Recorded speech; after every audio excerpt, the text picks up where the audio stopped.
वामांगे गिरिराजराजतनया जाया भवानी स्थिता नन्दिस्कन्दगणाधिनाथ सहितो श्री विश्वनाथ प्रभो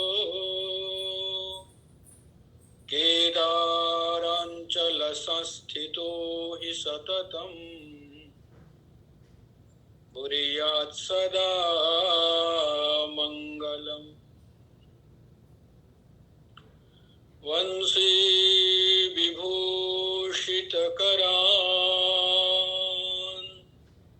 नवनीरदाभात्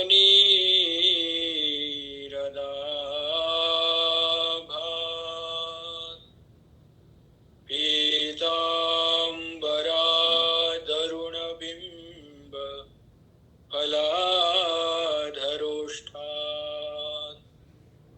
पूर्णेन्दुसुन्दरमुखा दरवीन्दनेत्रात् कृष्णाद परं किमपि तत्त्वमहं न जाने गुरुर्ब्रह्मा गुरुर्विष्णुर् गुरुर्देवो महेश्वरः गुरुः साक्षात् परं ब्रह्म तस्मै श्री गुरवे नमः।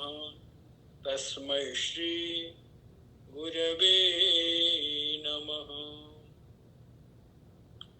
सर्वांतर्यामी परमेश्वर की असीम अनुकंपा परम गुरुदेव स्वामी शिवानंद जी महाराज, सदगुरुदेव स्वामी चिदानंद जी महाराज,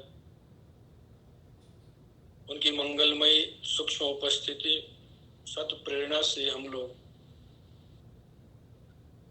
श्रीमद् भागवत की जो एकादश स्कंद है यदु अवधूत संवाद, उसके ऊपर चिंतन मनन कर रहे हैं।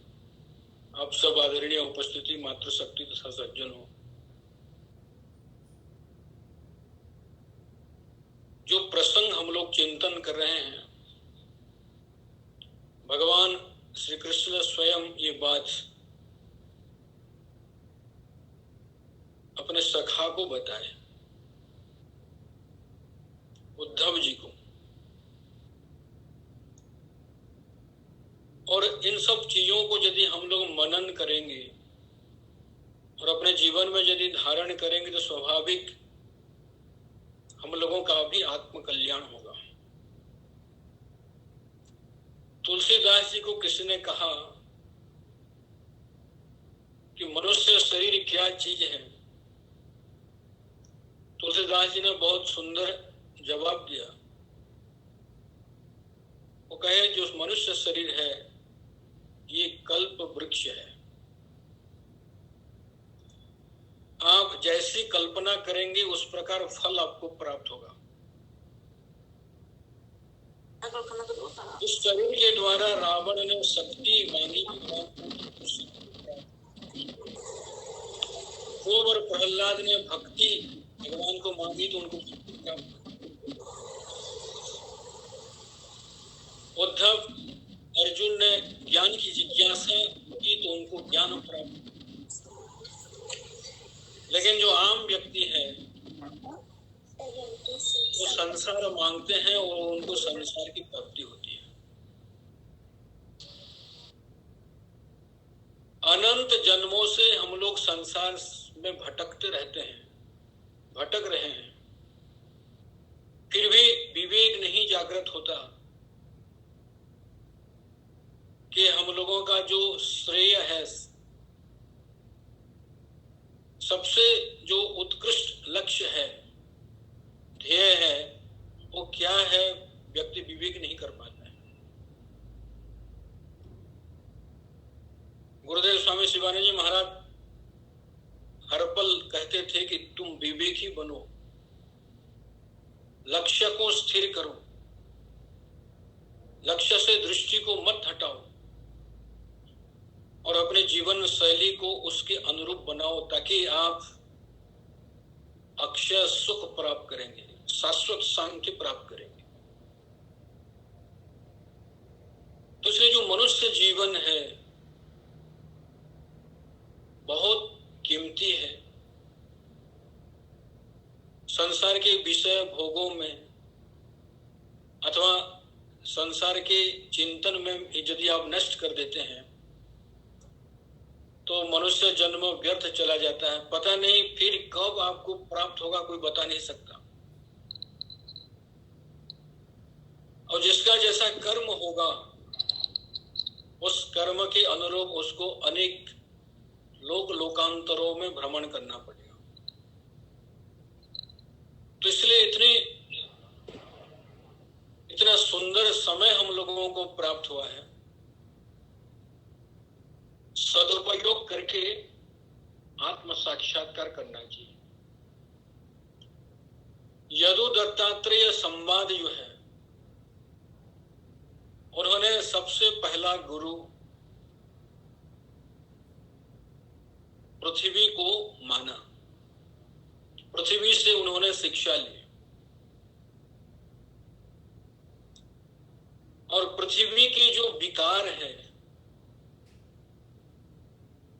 पेड़ पौधे आदि, उनसे भी शिक्षा ली। यहां दोनों चीजें बताई गई है। तो सबसे बड़ी चीज है जो साधक हैं, साधिका हैं, यदि लक्ष्य की ओर जाना चाहते हैं, संसार से मन हटा करके परमात्मा की ओर दृढ़ता के साथ चलना चाहते हैं, तो उनमें सबसे बड़ा गुण होना चाहिए सहनशीलता। इसलिए शंकराचार्य भगवान विविध चूड़ामणि में कहते हैं, सहनम सर्व दुखानां मप्रतिकार पूर्वकम चिंता विलापरहितम सातितिक्षा निगद्यते। सहनम सर्व दुखानां, उन्होंने केवल एक दुख नहीं बताया, सब दुख, चाहे वो शारीरिक हो, मानसिक हो, आर्थिक हो, सामाजिक हो, वैश्विक हो, कुछ भी दुख यदि आपके जीवन में आ रहा है तो उसको आप सहन करो। षट संपत्ति में से एक संपत्ति है तितिक्षा, सहना। जो भी द्वंद्व है, द्वंद्वों को सहना, उसको कहते हैं तितिक्षा। चाहे सुख दुख, लाभ हानि, जय पराजय, अनुकूलता प्रतिकूलता, सारी चीजों को जो सहन करे, सहना। और हम लोगों में यही तो कमी आती है कि हम लोग सह नहीं पाते। और पहला गुण इसमें बतलाए, पहले गुरु से जो शिक्षा उनको प्राप्त हुई, कहते हैं पृथ्वी। इसमें बताते हैं, भूतैराक्रम्यमाणोऽपि धीरो दैववशानुगैः तद्विद्वान् न चलेन् मार्गात् अन्वशिक्षं क्षितिर्व्रतम्। क्षितिर्व्रतम अन्न शिक्षम, क्षिति जो पृथ्वी है उनसे दत्तात्रेय भगवान ने शिक्षा ली। देखो, हम लोग पृथ्वी माँ के ऊपर सवेरे उठते ही मल त्याग करते हैं।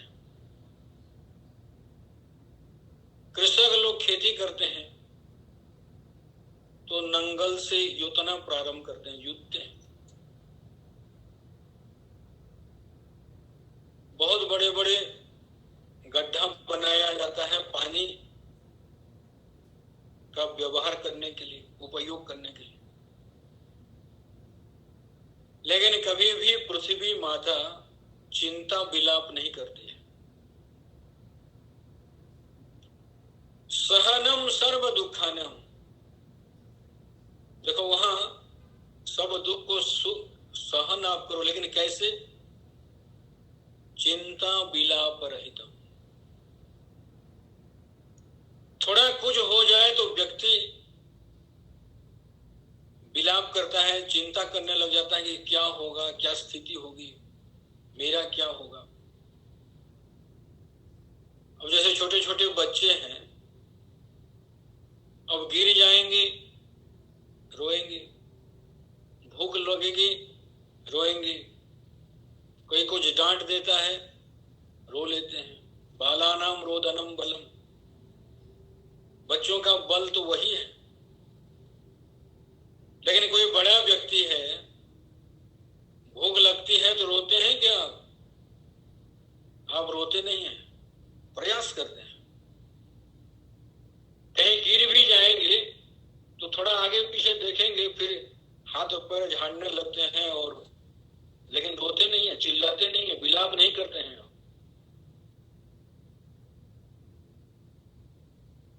लेकिन कोई आपको डांट दे तो आप भी डांटना प्रारंभ कर देते हैं। तो यहां कहने का अभिप्राय चिंता विलाप रहितम। एक बार एक लड़की की नई नई शादी हुई, ससुराल में गई, तो वहां जाने के बाद सब अनुकूल है, सास ससुर अनुकूल, पति भी अनुकूल।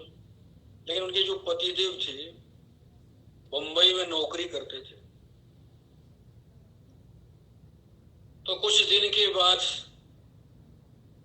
अपने पत्नी को बंबई लेकर के गए, नए फ्लैट खरीदे थे, वहां रहने लगे, गांव से दूर, बहुत दूर। अब एक दिन सवेरे सवेरे किसी काम से वो बाहर जाना चाहते थे, लेकिन उनकी पत्नी थोड़ा आलस्य अथवा प्रमाद के कारण कोई चीज नहीं दे पाई, तो उनके पतिदेव गुस्से में आ गए। कुछ कहे तो ये भी गुस्से में कुछ बोले, इतने में वो हाथ उठा लिए और भोजन नाश्ता नहीं करके वो चले गए। वो तो चले गए, इतने में वो लड़की तुरंत फोन उठा करके अपनी मम्मी को बताती है कि आपने गलत जगह पे मेरी शादी करवा दी। और उसकी जो माँ है वो बोलती कि बेटा क्या उन्होंने ऐसे ऐसे गाली, मेरे को गाली दी, मुझे हाथ उठाए, मुझे ये की वो की। उसकी माँ बोली कि अभी सामान पैक करके सीधा घर आओ, मैं देखूंगी। अब बगल में उसके पिताजी भी बैठे थे लड़की के, जब फोन पे उनकी माँ बात कर रहे थे। तो उनके पिताजी ने कहा कि क्या बात है? अब बात क्या है? इतने बड़े झगड़ा हो गया, वो कितना विलाप कर रही, कितने रो रही है, और दोनों में तालमेल बैठ ही नहीं सकता। तो इसलिए मैं बोल रही हूँ कि तुरंत हो कोई गाड़ी करके घर लौट आए, फिर मैं देखती हूँ। इतना में उनके जो पिताजी थे, उनके पत्नी को गए फोन मेरे को दो, और फोन पे अपनी बेटी को समझाते हैं, देखो बेटा, अच्छा सोच लो तुम यहां चली आओगे, अच्छा दूसरी शादी हमने करवा दी, वहां झगड़ा नहीं होगा, किसने लिखा है? अच्छा वहां भी कुछ हो गया, तीसरी जगह पे आपकी शादी होगी। देखो बेटा, ऐसा जल्दबाजी से कोई कदम नहीं उठाना चाहिए। जब घर में तुम रहती थी तो घर में तुम्हारी माँ तुमको डांटती थी कि नहीं? अब जब डांटती थी तो आप सह लेती थी। अरे वो तुम्हारे पतिदेव है, किस परिस्थिति में होंगे, आपको डांट दी तो थोड़ा सा सहन यदि कर लेती, तो फोन करने की आवश्यकता नहीं है, थोड़ा सहन करो, और मैं तुमको एक मंत्र देता हूं, उसको ध्यान में रखो कि आपके पति को जो भी भोजन स्वादिष्ट लगता है वही भोजन आज बनाओ, और जब घर में आएंगे मुस्कुराते हुए स्वागत करो, और उसके बाद आप फिर मेरे को फोन करना, फिर मैं डिसीजन लूंगा। लड़की के पिताजी कहते हैं। और जो गाली गलौज हुआ था उसको थूक दो, भूल जाओ, और लड़के पिताजी की बात को मान करके पतिदेव जो भी सुस्वादु व्यंजन खाते थे वो बनाती है, और आने का समय जब हो गया तो पहले से तैयार है। और उनके पतिदेव भी ऑफिस में बैठ करके चिंतन कर रहे हैं कि आज मैंने खामोखा गाली दी, हाथ उठा लिया। अरे देखो, तो पतिदेव चिंतन कर रहे हैं वहां ऑफिस में बैठे बैठे कि इसको मैंने शादी की, घर से बहुत दूर लेकर के आया, यहाँ उसका है कौन, मुझे ऐसा करना नहीं चाहिए था। इधर घर में बैठ करके उसकी पत्नी भी यही चिंतन कर रही है, अरे मुझे ऐसा नहीं बोलना चाहिए था, उनको जो बोल रहे थे ठीक है बना करके देना चाहिए था, मैंने ध्यान नहीं दिया, आलस्य किया। और दोनों के दिमाग में ये बातें चल रही है। और जैसे पतिदेव कलिंग बेल बजाते हैं तो बिल्कुल मुस्कुराते हुए दरवाजा खोलती है, कहती है कि आइए हाथ पैर धोइए, भोजन कर लीजिए, आप तो सवेरे बिना खा करके चले गए। अब उसके पति तुरंत फील करते हैं कि अरे मेरी गलती हो गई यार, मैं आपको गाली नहीं देना चाहिए था, आपको हाथ नहीं उठाना चाहिए था। अब इतने में उनकी पत्नी भी बोलती है, मुझे भी आपको जो है ना ऐसे कोसना नहीं चाहिए था, टेढ़ी मेढ़ी बातें नहीं करनी चाहिए थी। देखो, एक दूसरे की गलती दोनों स्वीकार करके दोनों की आंखें डबडबा गई और एक दोनों को गले मिल लेते हैं। थोड़ी सी सहनशीलता यदि आपके अंदर आ जाए तो आपका घर साबाद हो जाता है, और सहनशीलता नहीं है तो घर बर्बाद हो जाता है। तो इसलिए यहां कहते हैं शंकराचार्य भगवान, चिंता विलाप रहितम सहनम सर्व दुखानाम चिंता विलाप रहितम। उसमें कोई चिंता नहीं करनी चाहिए कि अरे क्या होगा, कैसे ऐसे हो गया। बस जिस प्रकार स्वप्न होता है, जैसे कोई व्यक्ति स्वप्न में आपको गाली दी, आपको धक्का लगाया, और आप जगने के बाद भूल जाते हैं उसको कि क्या फालतू स्वप्न में देख रहा था, उस पन्ने को आप हटा देते हैं, फाड़ देते हैं, फेंक देते हैं, स्वप्न था। ठीक इसी प्रकार व्यवहार जगत में, जागतिक संसार में, सहनम सर्व दुखानाम अप्रतिकार पूर्वकम चिंता विलाप। प्रतिकार, देखो कितने सुंदर शब्द प्रयोग किए, और ये राजनेताओं के लिए नहीं बताया गया है, जो साधक साधिका है, जो चाहते हैं कि मुझे इस जीवन में भगवान का भगवत साक्षात्कार करना है, ऐसे जो साधक साधिका है उनके लिए कहते हैं प्रतिकार नहीं करना चाहिए। अच्छा, इस चीज को समझने के लिए प्रतिकार, जैसे आप सोचो, मैं अक्सर दृष्टांत देता हूं, आप रास्ते में जा रहे हैं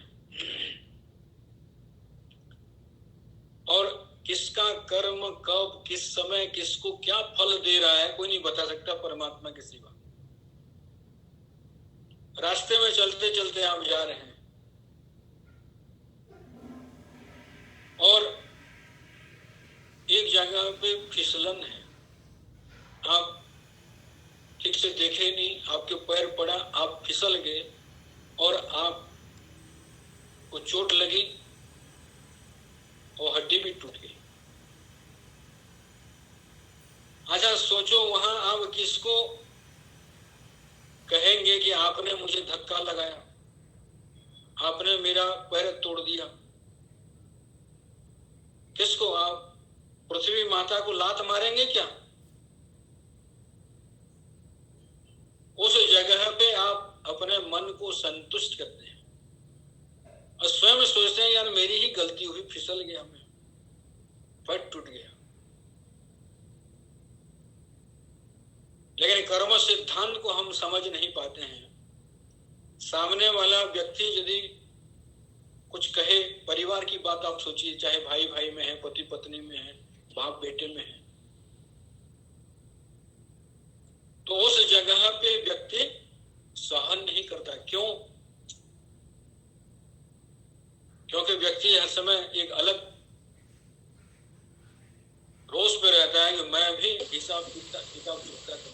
लेकिन जो साधक साधिका होते हैं, इन सब चीजों को दरकिनार कर देते हैं, ध्यान नहीं देते। उनके जो दृष्टि है, उस दृष्टि को वो लोग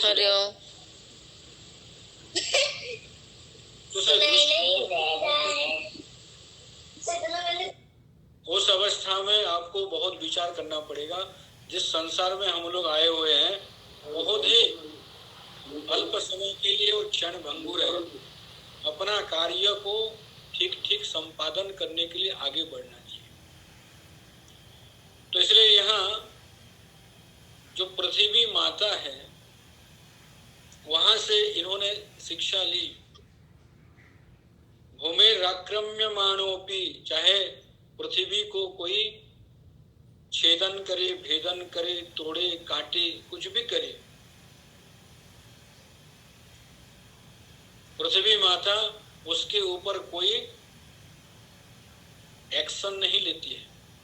इसने मुझे ऐसा किया है तो मैं भी उसको बर्बाद कर दूंगी, मैं भी उसको नष्ट कर दूंगी।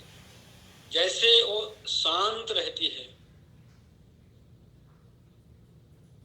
मौन रहती है, कोई प्रतिक्रिया व्यक्त नहीं करती है, ठीक इसी प्रकार धीरो दैव वसानुगैहि तद विद्वान न चरेन मार्गात्।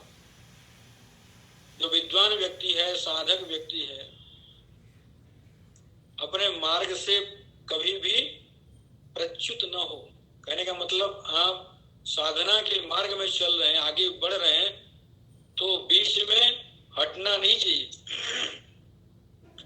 कुछ घटना घट गई और यदि आप वहां उलझ जाएंगे, अच्छा थोड़ा सोचो, आप ट्रेन पकड़ना चाहते हैं अथवा फ्लाइट पकड़ना चाहते हैं और आपका टाइम जो है ना फिक्स है, इतने समय पे आपको ट्रेन पकड़नी है और रास्ते में जाते समय कहीं किसी से थोड़ा सा